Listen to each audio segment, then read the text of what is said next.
করিল প্রফেসর ইউনূস কইছেন যে এটা একটা উদাহরণ হইয়া থাকলো, এর মধ্যে হইল মারপিট, আগুন জ্বললো, এনসিপি কইল জুলাই সনদের আইনি ভিত্তি না থাকলে তারা সাইন করবে না, যায়নি তারা সাইন।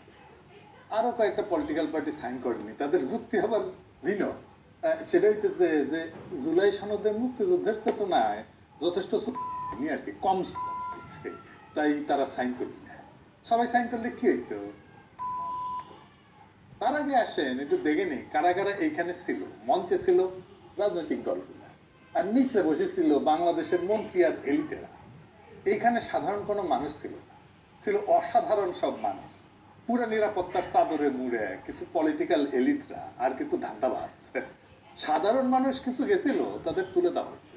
তবে সবচেয়ে দুঃখজনক ঘটনা ঘটেছে জুলাই যোদ্ধা আতিক, যে একটা হাত হারায়ও হাসপাতালের বিছানায় বসে হাসতেছিল, তার কৃত্রিম যে হাতটা পুলিশ পিটায় বিচ্ছিন্ন করে ফেলছে।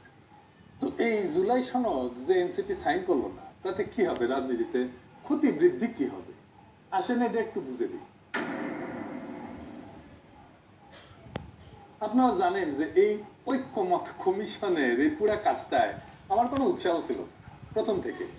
কারণ বাংলাদেশের রাজনৈতিক সমস্যাটা আসলে কি আর কেমনে সেটা সমাধান করা যায়, সেটা নিয়ে এই পুরো রাজনৈতিক ব্যবস্থা, প্রফেসর ইউনূসের সরকার আর কমিশনের বিন্দু মাত্র কোনো ধারণা ছিল, এখনো নাই।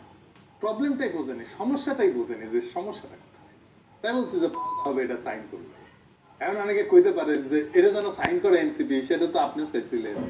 এক কথা সত্য, তাহলে একবার আপনি চাইবেন সাইন করুক, আবার কইবেন হবে, দুটো পরস্পর বিরোধী হয়ে গেল না? হ্যাঁ, তা ঠিক, কিন্তু এটার উত্তর আপনি এপিসোডের শেষে পাবেন। আলাপটা পুরোটা না শুনলে এটার উত্তরটা কয়ে দেওয়াটা উচিত হবে। আচ্ছা আপনি বলেন তো যে জুলাই সনদে আছেটা কি? আইনি ভিত্তি বলতে কি বোঝায়? এটা না থাকলে কি হবে? সবচেয়ে বড় কথা, জুলাই সনদে সবাই ঐক্যমত হইলে আসলে বাংলাদেশের রাজনীতিতে কি পরিবর্তন হইতো? আপনি কি দেখতে পারতেন? আপনি কি বুঝতে পারতেন? আপনার প্রত্যেক দিনের জীবনে আপনি কি বুঝতে পারতেন?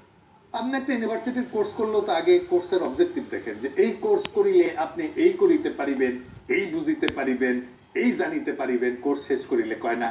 তো এই জুলাই সনদ বাস্তবায়িত হলে আসলে কি হবে বলেন তো? বলতে পারবেন? আমি নিজেই বলতে পারবো না। তার আগে বুঝে নি বাংলাদেশের মূল রাজনৈতিক সংকটটা কি, তাহলে বুঝবেন যে জুলাই সনদ আসলে করবে কিছুই করবে।